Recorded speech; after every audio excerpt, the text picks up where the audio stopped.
So, Andy, Yes, Michael? thanks very much for last night's performance, and thanks for agreeing to come and talk to the group earlier on. You said some very interesting things. So interesting, I wrote some of them down. Really? Yes. And I was wondering if you could expand on them just briefly.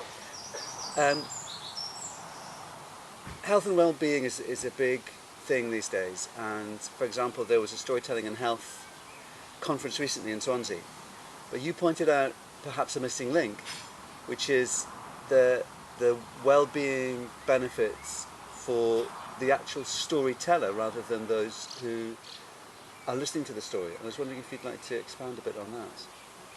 Yeah, I think for me, I've realised it's been really important, storytelling for my own personal health and well-being. I have no problems with myself, no confidence and things like this. And also I've left work, so I'm looking for interesting things to do. So I don't just spend all the time just at home doing, just going in on myself.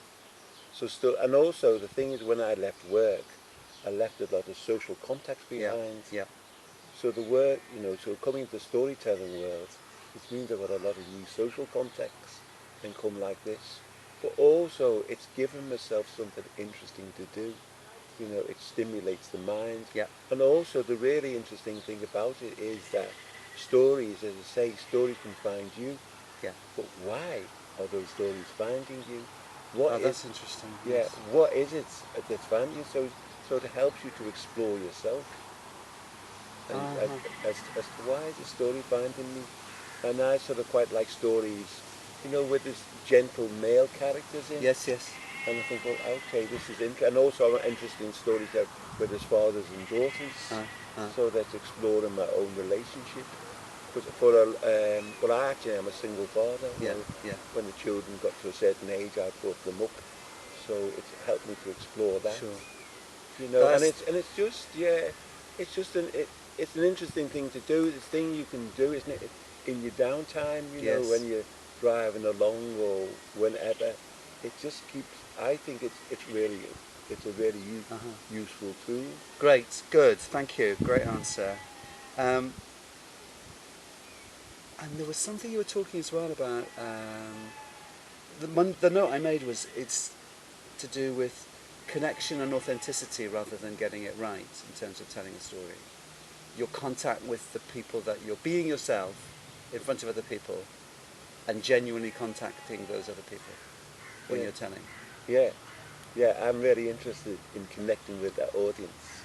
I'm really interested in that, and I think I talked about there was a guy, Talib, and it's very much about when he approached the audience, it was like, my audience. So it's for you to care for the audience, and make sure they're listening. And when I'm working on a story, I'm thinking of my audience all the time. And also the thing is, I didn't talk about it, there's a great guy called Ira Glass, who does web videos, but storytelling, but in the generalistic sense. Yes. But he's saying is that, the thing of having the story blocks, but having something there to keep your audience interested. Yeah. And he said you make the most boring thing interested. And he gives this great example. One morning, a guy woke up, sat up in his bed, all was quiet.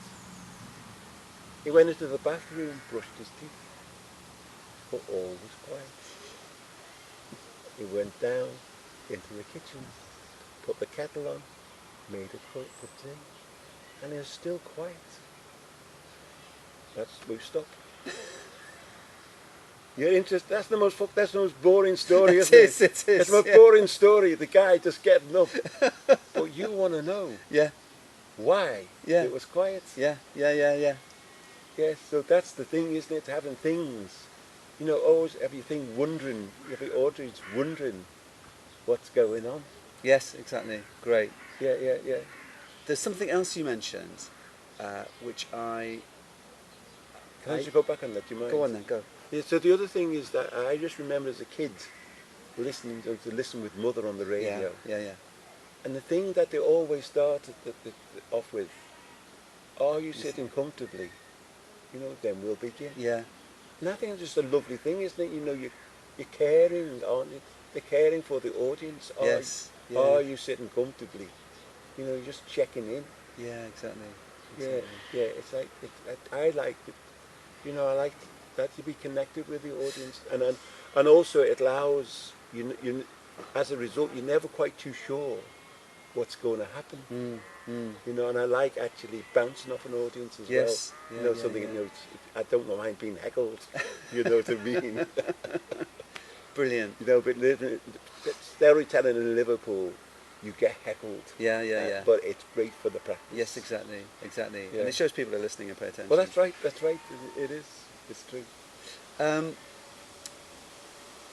You brought something up which I think is very interesting and important for storytellers, and I don't think we do it enough, which is community of practice.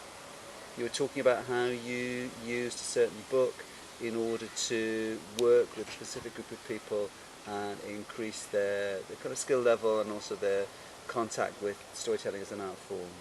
Yeah, well, it's not just there, it's our. You know, it's for me, it's like, you know, there's the really great book, Storyteller's Way, actually Ramsden and Sue Hollingsworth, and they purposely written it up so that people can develop the storytelling practice. Yeah. So I bought it thinking I could read through it myself and quickly realised I couldn't. So I, you know, went to West Kirby and I tell it in open mic nights. And people then, you know, people hadn't heard the story, but they enjoyed it, you know, and they got interested.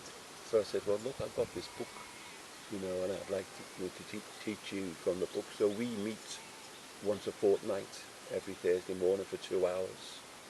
It kind of evolves. So the first, I don't know, up to first and maybe an hour, we can just talk about storytelling thing, what's going on in the area, and they support one another, and also what we also build in so that if anyone wants to have a chance to tell a story, you know, they can do. Brilliant.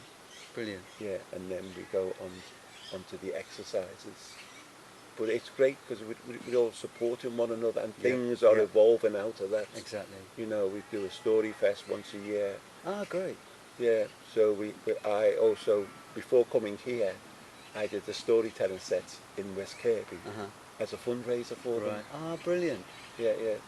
So yeah, and so we got little plans, but I think the big thing for us is slowly but surely building up an audience for storytelling. Yeah. Because what we want to do it is so that we use like a business model. So you're not dependent on funding. Yeah. We can get in a position where we can storytell and enough people come through the door to make it, you know, worth its while. Ah, brilliant. Yeah. Good. Oh, that's fantastic. Well, good luck with that and with everything else. Thanks, Michael. Andy Johnson, thank you very much.